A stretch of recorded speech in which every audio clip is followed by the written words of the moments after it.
Kwa majina anaitwa Dr. Baraka Nzobo, ni mkurugenzi msaidizi anayesimamia huduma za kinywa na meno kutoka Wizara ya Afya Tanzania.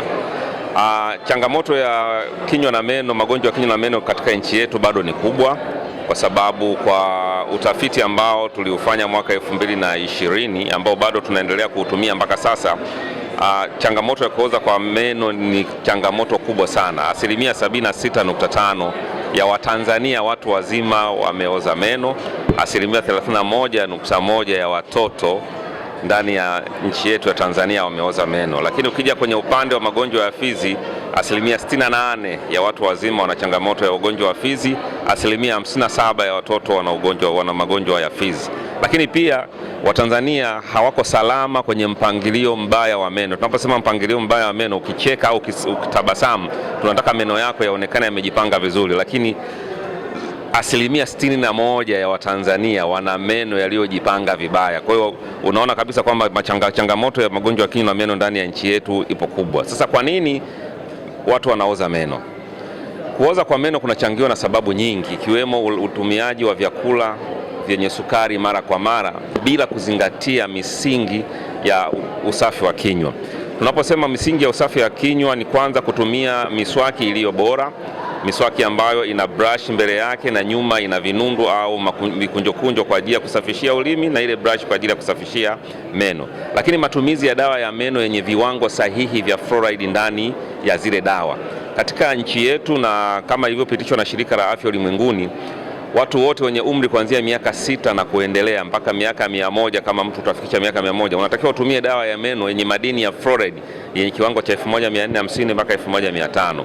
Lakini kwa watoto chini ya miaka 6 wanatakiwa kutumia dawa ya meno yenye kiwango cha fluoride cha 1000 ppm. Sasa ukifuatilia, baadhi ya watu wazima wanatumia dawa ya meno ambayo ina kiwango kile ambacho wanatakiwa kutumia watoto. Sasa ile dawa ya kiwango kile ambacho wanatakiwa kutumia watoto hakiwezi kusaidia kukinga meno kutoboka. Kwa hiyo tumeendelea kusimamia kama Wizara ya Afya kuhakikisha kwamba dawa zote za meno zinazouzwa ndani ya Tanzania zinakidhi vigezo hivi, kuwa na kiwango sahihi cha fluoride ili kuwezesha meno ya utu uzima kuweza kulindwa. Lakini ni Gema Zakaria Berege, ni rais wa chama cha wataalamu wa afya ya kinywa na meno Tanzania, Tanzania Dental Association, kwa kifupi TDA. Expo hii tumefanikiwa pakubwa. Kwanza kuwa na mgeni wetu ambaye ni rais wa chama cha shirikisho la afya ya kinywa na meno duniani, World Dental Federation, ambapo TDA ni mwanachama wa FDI. Kwa hiyo mtaona ambavyo tumefurahi, na kwa kweli kumekuwa na mafanikio makubwa. Lakini kingine ni kwamba jukumu mojawapo kubwa la chama cha wataalamu wa afya ya kinywa na meno Tanzania, kama ilivyo kwa vyama vingine vyote vya kitaaluma, ni kuhakikisha kwamba wataalamu wanaendelea kuwa na ujuzi, kuongeza ile knowledge kadiri mabadiliko ya teknolojia na sayansi yanavyoendelea, pamoja na majukumu mengine tulionao. Lakini nitazungumzia hilo hapa kwa sababu hapa tunaona teknolojia ya hali ya juu.